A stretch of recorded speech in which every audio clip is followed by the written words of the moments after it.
Welcome to Jav Channel. Selamat menyaksikan. Bismillahirrahmanirrahim. Assalamualaikum warahmatullahi wabarakatuh. Waalaikumsalam warahmatullahi wabarakatuh. Amin ya rabbal alamin. Alhamdulillah. Memang orang-orang itu saat ini banyak yang lupa. Ada budi pekerti itu tidak dinomorsatukan di dalam keseharian. Itu dinomorsatukan, diunggulkan kalau ketemu dengan pejabat, dengan atasan. Ya itu pun udah keringetan kalau dia itu. Jadi sebenarnya dalam Islam itu memang dianjurkan oleh Allah Ta'ala, jadi bisa menjadi suatu kewajiban ya, bahwa berbicara kepada siapapun itu memang harus baik. Kemudian juga jangan menyakiti, dalam memanggil itu jangan menyakiti orang yang kita panggil kayak gitu. Umpamanya ya memang tubuhnya itu gendut, ya jangan manggil bu, kebu, ya janganlah kayak gitu ya. Kalau orang digituin kan nggak nyaman ya. Panggilan itu ya yang nyenengin.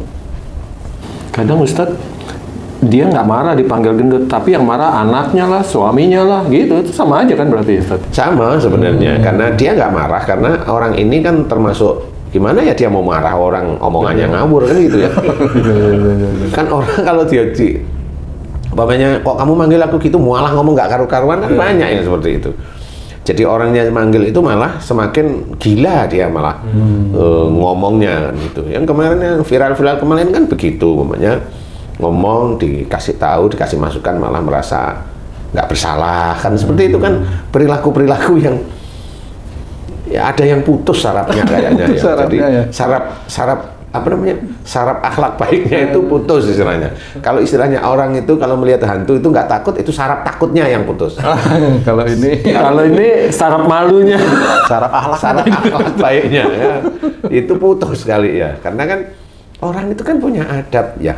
Jadi kan walaupun umpamanya apa yang dikatakan, apakah dia itu melakukan kegiatan, umpamanya temenmu melakukan kegiatan itu omongan dengan nada-nada tinggi, orang sebelah sana itu mendengar, itu kan kelihatan ada sombong, kan seperti itu.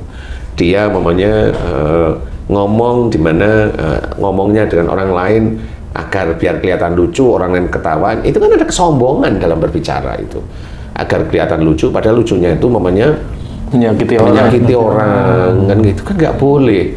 Itu lucu menurut setan, itu lucu tapi kan nggak boleh kan gitu ya. Kalau kita itu mengaku iman kepada Allah Ta'ala, cobalah berkaca bagaimana malaikat itu bercanda kan gitu. Nggak ada kan, nggak ada ya, makanya saya bilang nggak ada malaikat itu bercanda. Malaikat itu ya serius, hanya menerima perintah Allah Ta'ala. Jadi belajarlah nyantai kan gitu. Kalaupun kita itu mencontoh Rasulullah, ya ini bercandanya Rasulullah bagaimana? Apakah bercandanya Rasulullah itu apa namanya, menyakiti istri beliau, menyakiti sahabatnya? Kan nggak ada. Kenapa orang kok bisa ngomong tuh nyakiti orang? Itu ada apa yang kurang tuh Ustaz? Yang kurang itu rem ngomong baik gitu ya. Nanti saraf akhlaknya putus. Saraf akhlaknya putus. Apa kurang pendidikan agama atau nasihat dari orang lain itu? Kalau pendidikan agama ya, tapi juga ada orang yang kelihatan berpendidikan agama ngomongnya ya kacau kan gitu ya. Kacau, orang yang kelihatan belajar agama tapi sepertinya dia itu tahu sifat-sifat malaikat kan gitu. Loh, sifat malaikat yang gimana? Lah itu katanya penjaga surga kuncinya hilang, itu kan dia tahu berarti. Atau dia ngomong gitu karena digoda setan? Ya setannya ya mulutnya dia sendiri. Jadi kita harus memahami bahwa kita itu akan digoda oleh setan dalam bentuk apapun. Mau berbuat jelek, setan yang menggoda. Kita tahu agama, mau sombong dengan agama kita, ya itu setan yang menggoda.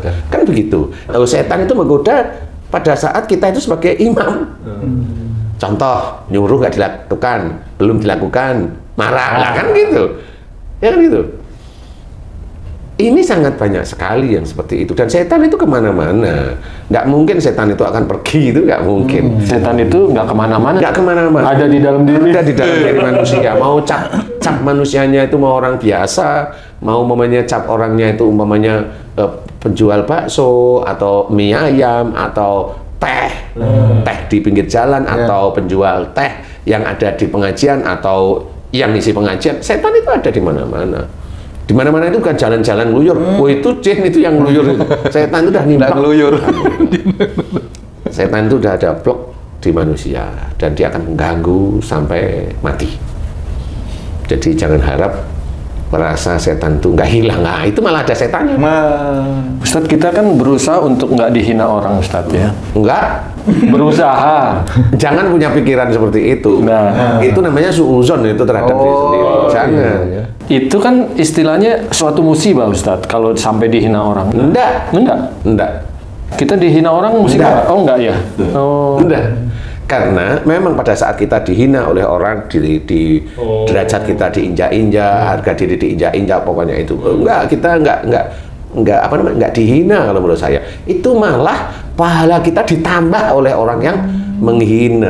Bukan musibah itu ya? Bukan. Sama dengan memfitnah itu Pak Ustadz ya?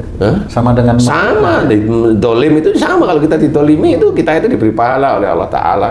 Nah dari mana? Nah itulah diceritakan dalam hadis Rasulullah bahwa jika kita itu didolimi oleh seseorang, kemudian kita memaafkan, kan Allah Ta'ala tidak membalas sama sekali, hanya senyum-senyum. Kita harus bertasbih, umpamanya harus bertasbih, paham itu ya. Bertasbih, didoakan orang yang mendolimi kita. Nah insya Allah dari titik itulah Allah mulai memberikan pahala orang yang menghina kita, pahala orang yang dolim pada kita diberikan pada kita. Kalau punya pahala. Kalau dia tidak punya pahala, langsung dosa kita diberikan kepada orang tersebut. Dan itu benar-benar akan terjadi. Makanya, enggak apa-apa dihina, enggak ada masalah. Kita harus benar-benar memahami bahwa apa yang dikatakan oleh Allah Ta'ala dalam Quran, lintalahum, itu jelas.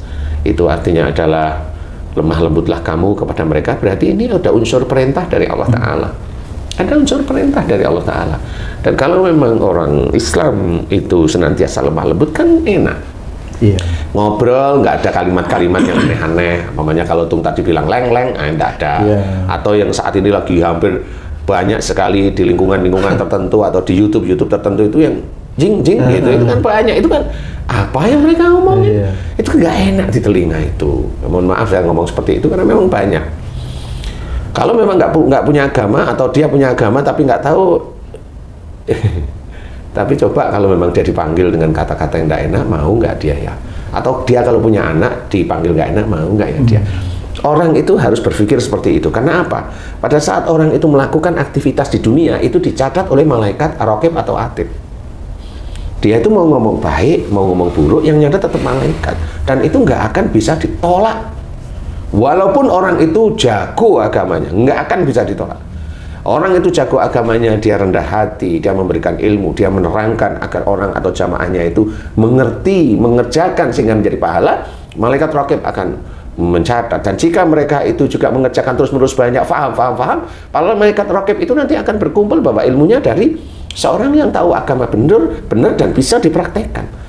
Dan tidak menyalahi syariat beneran. Nah, di titik itulah malaikat Raqib selalu mencatat sehingga itu menjadi amal jariah. Kalau memang dia itu mamanya ngomong, apa di kajian itu yang rekam banyak dan itu diviralkan atau lah memang dia cari kan kalau hidupnya dia kan maunya viral. Kocek pembantunya mamanya biar viral mamanya.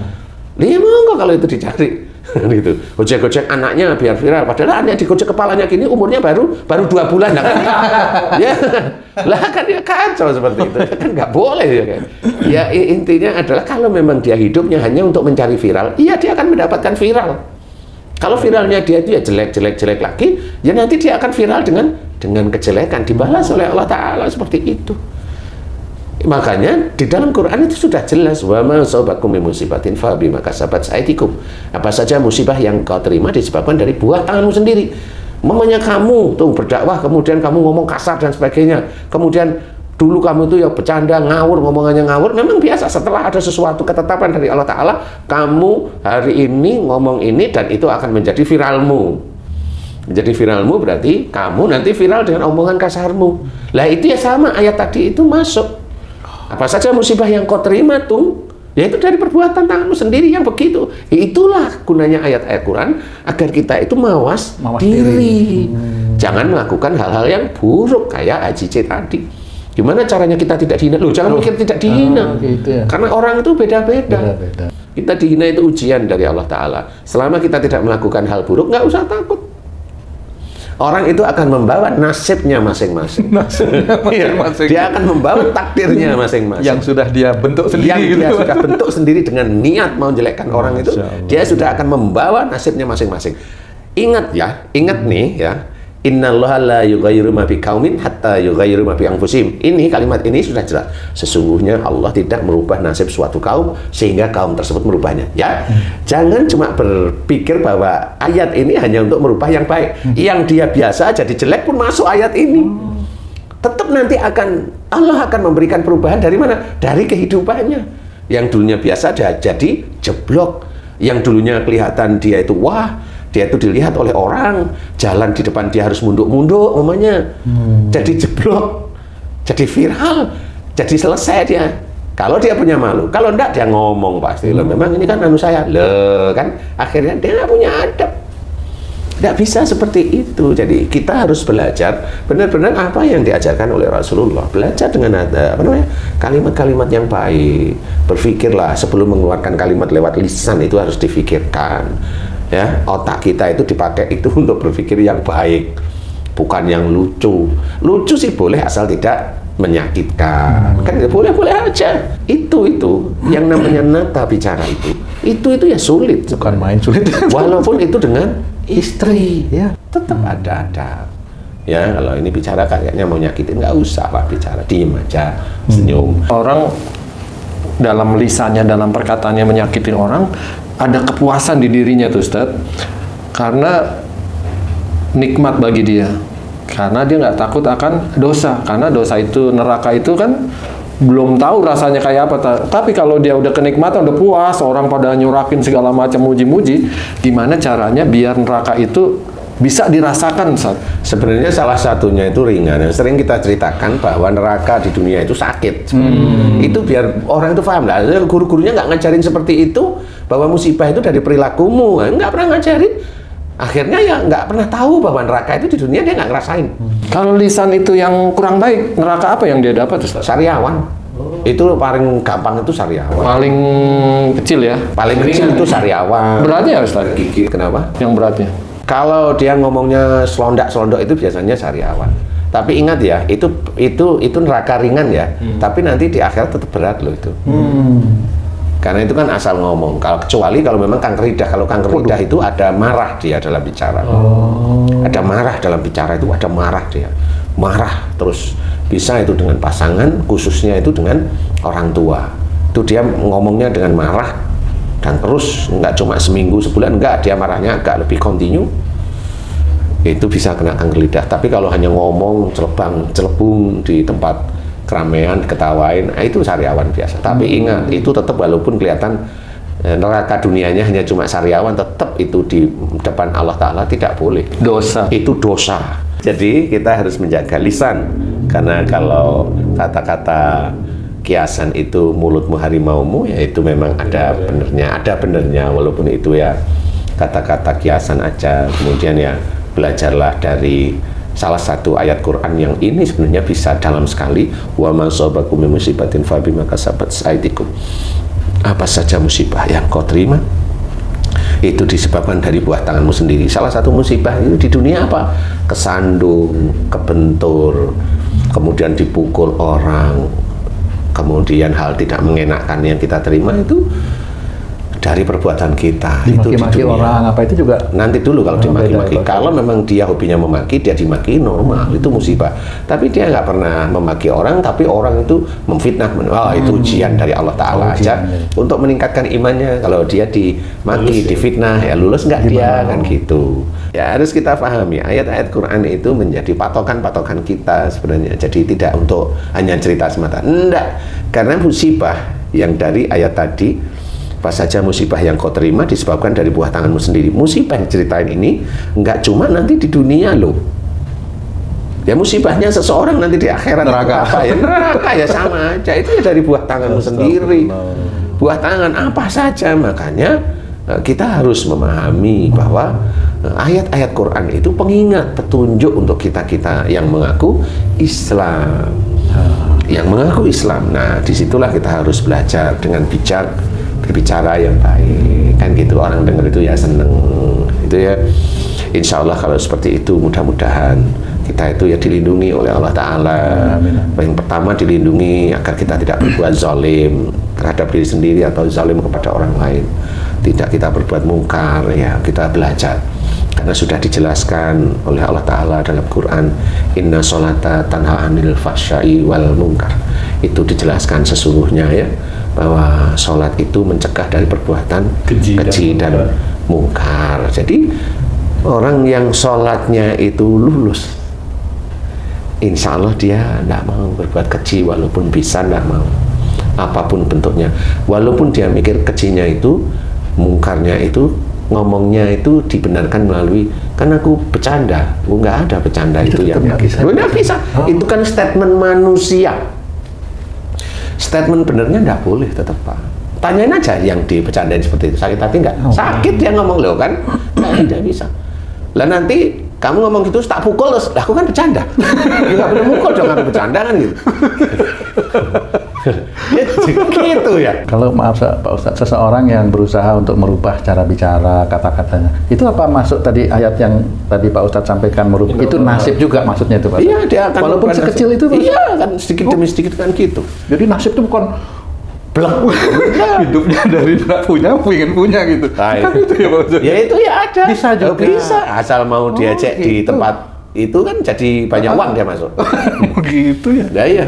Kan jadi ya bisa, tapi itu satu di antara ribuan atau jutaan, itu nggak seperti itu.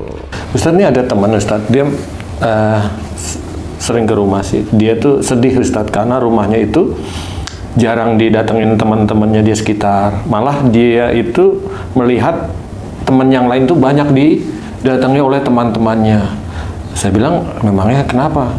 Karena kalau saya didatangin teman-teman, ngomongnya itu jarang bercanda, jadi mungkin teman nggak suka, dibandingkan temannya itu sering gibah sana, gibah sini, jadi banyak temannya. Jadi menurut Ustadz, kesedihan orang ini benar apa salah Ustadz?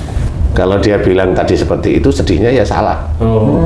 Tapi yang dilakukan bisa benar. Tapi yang dikatakan oleh temannya Haji tadi, teman-temannya di tempat lain itu senang bercanda, gibah dan sebagainya, gibah dan sebagainya, gibah dan sebagainya. Kalau dia sedih karena teman-temannya nggak ada yang kesini, karena tahu temannya sering gibah. Tapi dia sedih, berarti dia sebenarnya pengen gibah juga sebenarnya. Kan nggak boleh ngomong seperti itu. Jadi dia mencoba membenarkan kesalahan dia. Kalau memang dia itu memang nggak mau teman-temannya di sini itu pada gibah, ya sudah, tutup di situ. Nggak usah pakai sedih, teman-temannya pengen datang ke sini. Ya nggak usah seperti itu ya. Jadi nggak usah sedih lah. Nggak usah sedih. Biarin aja masing-masing. Iya. Menurut saya tidak ada masalah. Yang jelas itu ya ibadahnya diperbaiki, maksudnya lebih banyak mohon kepada Allah Ta'ala ampunan atau rasa syukur. Mohon kepada Allah Ta'ala seperti itu. Kalaupun mohon, namanya berdoa, ya Allah, saya juga sebenarnya pengen disambangi silaturahimin sama teman-teman, tapi minta yang teman-teman nggak gibah, ya Allah. Boleh, itu boleh. Itu malah seneng saya. Itu benar. Tapi jangan dia sendiri nggak ingin teman-temannya itu gibah, kemudian dia sendiri itu sedih karena temennya nggak ingin, nggak di rumahnya. Salah itu. Itu salah, tetap salah itu. Tetap salah. Jadi dianggap berarti kamu itu pencitraan aja. Kan seperti itu. Jadi ya sudah, tidak ada masalah. Kalau memang itu nanti akan mohon diganti sama Allah Ta'ala agar teman-teman yang nggak gibah, ya mohonkan aja pada Allah Ta'ala. Kalau diizinkan ya insya Allah dikabulkan teman-temannya, teman-teman kajian, kan enak, kan gitu ya, teman-teman kajian yang bisa lebih dalam mengetahui tentang Allah, mengetahui tentang Rasulullah, mengetahui tentang hukum-hukum Islam, mengetahui tentang tauhid, itu kan enak, boleh seperti itu. Nah itu doa sebenarnya, jadi nggak perlu bersedih dengan tidak disambangi oleh teman-teman. Karena kalau teman-teman nyambangi hanya gibah, nggak usah bersedih. Temennya Haji suruh main aja lah, cari orang-orang yang baik, yang dianggap soleh lah ya, yang bisa memberikan tularan ilmu kan, menambah keimanan kepada Allah Ta'ala seperti itu. Cari aja kan banyak ya, kajian demi kajian sekarang ini sudah banyak. Jelas cari ustadz-ustadz yang baik, yang ngajari yang baik, yang insya Allah itu tidak mengajari kita itu lebih frontal, pikiran kita lebih frontal ke arah yang keras, emosi, melecehkan orang lain, marah, benci dengan kelompok tertentu, benci dengan sana, benci dengan sini, benci keluarganya juga. Lah ya ngapain cari yang seperti itu? Ya kita harus belajar bahwa hidup di dunia ini semata-mata untuk beribadah kepada Allah Ta'ala. Jadi jangan memunculkan emosi, marah, benci, tidak suka, gibah, omong kasar, bercanda yang menyakiti pun tidak usah. Biasa saja. Bercanda-bercanda biasa aja insya Allah juga bisa kok. Ya, tanpa nyakitin, malah kalau orang Jawa itu kekel sendiri. Kekel itu ketawa ngiki sendiri. Ketawa diri sendiri. Gitu. Biar gak serem lah ya. Kalau ketawa sendiri itu nanti malah bangun istrinya. Kalau dengar ketawa sendiri istrinya ya. Jadi intinya adalah kita jaga lisan kita jaga pikiran kita belajar agama itu untuk lebih dekat pada Allah Ta'ala, untuk menambah pahala-pahala di hadapan Allah yang nanti akan kita bawa di akhirat.